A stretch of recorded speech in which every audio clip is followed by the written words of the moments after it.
Hi guys, it's Nina from Egg Blue Vintage. Welcome to my channel. So today I thought we would make some molds. I wanted to show you how I go ahead and get the vintagey, antique-y kind of look that I love. So I usually use like a dark wax. This has a lot of gold within it. I even break off a piece to kind of make it really look, old. And I added some glitter, even a rhinestone. So I came across this bracelet at the flea market, but I loved the clasp. And I thought, how perfect is that going to sit in that little mold right here? So the first thing you're going to want to do is get your baking powder or cornstarch and brush some of that within the mold. That helps your clay release. Okay. So I like to go a little heavy on that. That's okay. And then I take my air dry clay. I love this brand. There's a lot of other brands out there that are great. And you want to make sure you're using a clay for this technique that I'm going to show you. Okay, a lot of people do resin, which is also stunning. But I like to use the clay for this old vintagey kind of antique-y look. So I like to roll it in my hands a little bit so that warms up your clay. And then that helps it spread out nicely. And the IOD molds, they have like a little ridge at the edges of each mold, and that helps you, you're guided at where to push off and release for the edges, okay? So you just kind of keep pushing out, and you push along that edge. Now, if you have other molds, don't worry. You just push your clay in and bring it to the edge, and then you're done. And you just press that in. Okay, and now what I like to do is I like to put it in the freezer for about 2 to 3 minutes. For me, I think that helps set the clay so that it's easier to come out. A lot of people just take it out right away, but that's just my way of doing my molds. So while the mold is in the freezer drying, I like to take the excess, I just shove it back in the packaging, and then I just close this real tight, and I use just some plastic wrap. Close it real tight, wrap it around tight, and then I put this in a drawer. That way it stays nice and cool, because otherwise it'll harden. You can put it in like a Tupperware box as well, would be great. Okay? Okay, so that was in the freezer for about 2 minutes. So now what I'm going to do is I'm going to grab a toothpick, just in case I need help getting it out, because these molds are very detailed. Most of the time I don't really need the toothpick, but just in case. So I just like to push and see it's already releasing real nice. And then I'll bend my mold towards the ground, and I easily just pick it away like that. Magic. I love it. Okay, so perfect. That is so sweet, that little size. So again, what I usually do with my molds, I sort of break off a little piece. You don't have to, but I love that look of lost hidden treasures. With this one, I literally ripped, sounds terrible, but I ripped half of her face off. I just think it looks very like ancient and I don't know, kind of whimsy in a way. So this one's quite small. So I think what we'll do with this one is just rip maybe just like the corner off. And like I said, you don't have to, but I am showing you the process that I like to create an old salvagey kind of a nameplate, if you will. This is a really cool nameplate. You could put your whole name, your initials, and what have you. And that's how I just rip it off, and then that's that. So now what I do is I'm going to put it on a cooling rack, and I'm going to let this dry. And it takes a good couple hours to dry, maybe even more than that. Okay, and once it's dry, I'll show you how we paint it and distress it and all that good stuff. Okay, guys, so this has dried nicely. Took quite a few hours, but that's okay. So what I'm going to do, even though it's already white, I'm just going to kind of go over it with just a quick wash of white paint. This is just chalk paint. You can use whatever paint you like, because I kind of want a nice solid background for when I go ahead and distress this. Now normally I distress my molds with Dark and Decrepit Liquid Patina by Debbie's DIY. You can also use a dark paint and just water it down a little bit. But I thought for this one, what I think we're going to do is just go for gold. We're just going to work with just a gold paint and then see how that looks. So quick coat of white. I'm going to let it dry really quick and I'll be right back. So this is dried. And now I'm going to add my gold, and I'm just going to do a wash. So I'm going to add the gold and then wipe it down. Normally what I do is, like I said, I add my dark and decrepit and then kind of wipe all that away. This one I did both dark and decrepit and like the gold wash. But I thought, let's just maybe see what happens if we just do gold. If we don't like it, then we can add the dark and decrepit later. But again, if you don't have that dark and decrepit, just use a dark paint and water it down. So I'm kind of watering my gold down as well. I'm just going to brush it ever so gently over.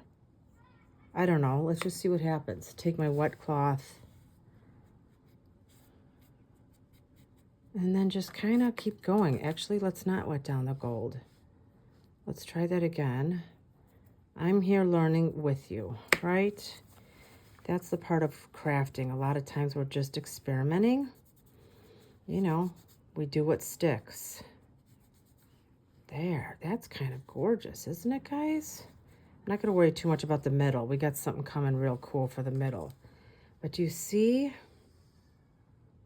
Then what I'm going to do about this broken part, we are going to do a little darkness in there in just a sec. So let me finish with the gold paint. And again, I'm just doing little spots at a time, just so that it doesn't dry on me in a spot where I don't want it to be. And I'm just wiping it, and my cloth is pretty damp. So you wipe away however much you want, keep what you want. You can always go back and add more. Okay, one more little section. This is looking darling. And then there, that is. And you know what you can also do, guys, if you just start with the gold and you think, well, I would like it a little bit more rustic, salvagey, then you can still add your dark on top of this. Why not? And then just brush away what you want. Kind of think I want some gold up in here. You know what? I think I'll just keep that. Won't even wipe that away. Okay. So it's pretty dry, guys. I just took a quick heat tool. Not bad. So again, if you wanted to add your dark paints in here, go for it. But I thought what would be kind of cool, you guys, right in the middle, we're going to decoupage a book page just in this middle part. Even though I'm going to cover it with a rhinestone brooch, I still think something behind it peeking is always just darling. I love those little winks throughout my projects. It kind of stops your eye, makes you think, makes you look again, makes you relax into whatever you're looking rather than a quick flip through and all that. Okay, so let's go ahead and put a book page right here. And how I'm going to do that, guys, I took a book page. My friend had gifted me a bunch of these French book pages. And you're going to want something thin, a thinner book page. You don't want a thicker one because that will be very hard to go around, you know, the lumps and bumps. So what I'm going to do is I'm going to take the end of a paintbrush and we're just going to kind of score right where we want to cut it. So I'm going to kind of try to feel with my paintbrush, and then I just go ahead and just kind of trace. Let's see, right in there. I'm just kind of scoring it ever so lightly. Okay, and I'm going to keep going, and then here and around. And obviously if you cut it bigger, don't worry, because you can always trim it. So let's hope that that's a fit. I don't know. Let's see. Just quickly cut this. You can use a hymnal page. You can use music notes, a dictionary page. Those are always nice and thin. You don't want your paper too old, though, either, because those old pages, they literally disintegrate if you touch them. Oh my God, how cute is that going to be, you guys? Okay, so it's still not going to fit. Let's see, it's still a little big than I want it, I think. Let's see. I'm just going to kind of feel with my fingernail, and then that way we'll know where to kind of score it again.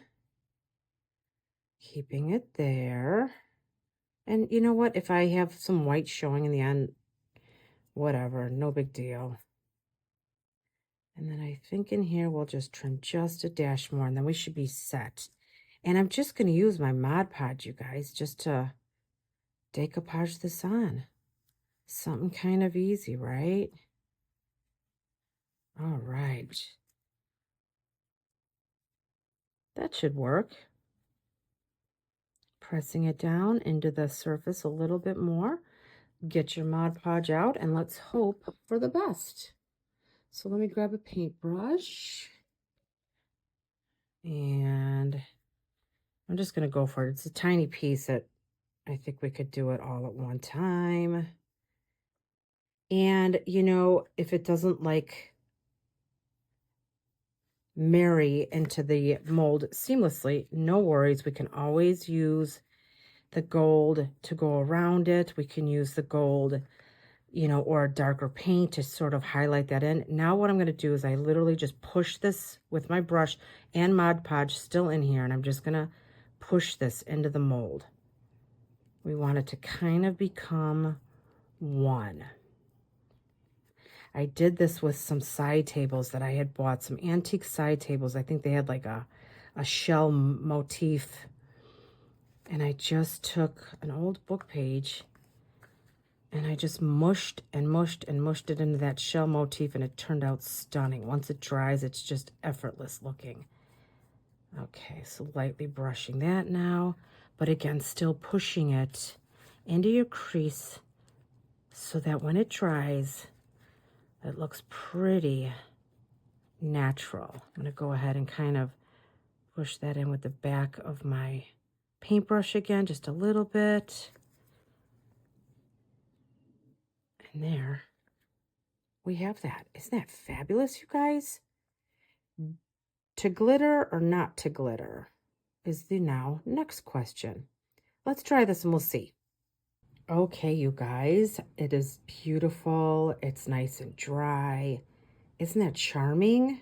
So before we glitter, because I think I will, I want to take care of this little broken part. Let's kind of highlight this, right? We want to make our broken pieces special. So I'm just going to take some distressed ink. You can use some brown paint, and I'm just going to tap this in, you know, kind of like how you do on the edges of your papers. Give it that dark kind of feel, right? So now that's a little bit more highlighted. We're telling everyone it's broke, but beautiful. So normally what I would do is I would highlight that then with a solid piece of gold paint, kind of like how I did with this face. I really broke her face apart, but it's fabulous, you guys. It just kind of reminds me of something just like that you would find just somewhere in Europe, just old, broken fabulousness. And what I did is I did the same thing with the distressed ink, but I went with gold around just to kind of, again, highlight the beauty. But for this, I think we're okay not. I don't know. We can always come back and do that later. But let's glitter, because that's always one of my other favorite things to do. So I'm just going to use this so we can dump in our glitter. And I just like to use a crystal glitter. It is called Crystal. I get it at Hobby Lobby. And that's my favorite color to use. And I always like to put my glitter, bulb pens, all that fun stuff in old apothecary bottles. Because then when you clean up your craft space, now it looks pretty nice. So I'm going to go ahead and I'm just going to glitter the top part in here. I went a little heavy on that. And the bottom part down here. Let's just kind of wipe some of that away. We don't need all of that. I'm just getting excited to glitter. Okay. Okay. Let's see what we look like. Darling. So it looks a little milky right now because I went a little heavy on the Mod Podge, but it'll dry and it'll dry really cute. Okay, so I am going to go ahead and throw some gold right here in this corner. I feel like it needs it. Let's just kind of just push my brush ever so gently along the edge right in here. I just sort of tap it in. Sometimes I'll wipe the brush down, and when you're working on certain projects, it kind of gives it like that soldered, cool look. So I think that's really pretty. The glitter dried just darling. So normally, like I said, normally like what I do is I add the dark and decrepit and all that. But for this, because I'm going to put it on this new journal cover that I'm making, and I'm not going to glue it on here just yet. I like to glue my front cover stuff on after I've done my signatures. But I'm thinking I've got this old piece of Swiss dot tulle we'll put behind it. But look at how cute, you guys, right? I'm going to kind of go up here with that. And then I'm thinking, are we liking that? Sort of. Let's just try it. What's the big whoop? And if we hate it, we can always pick it off, right? All right, don't scream. I know, this is like everyone's part where we're all going to scream while we take this off.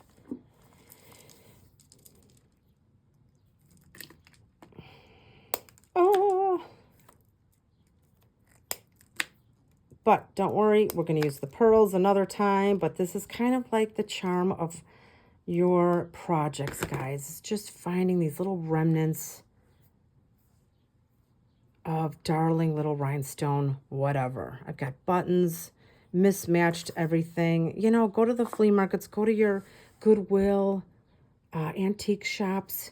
You know, you might find a broken bracelet, but it still has this piece. How fun would that be? So I've got my hot glue on, and I'm just going to hot glue this in. Normally I would use like a Titebond Quick and Thick, but I think because if we do hot glue, that gives me the option of picking it off once that hot glue dries. You know, sometimes you can kind of pick it off, and hopefully it won't ruin our French pages, but let's just try. I mean, come on. It's a little thick, but that's okay. So cute. So let's go ahead and see what this is going to look like. I mean, darling, right, you guys? You can add a little button. How cute would that be? You could have left it just how it was. But I just thought I'd give you some options and some inspiration, hopefully, on just how we can decorate these darling molds. So I hope you guys enjoyed yourselves. I hope I inspired you. And if you liked what you saw, I would love a thumbs up.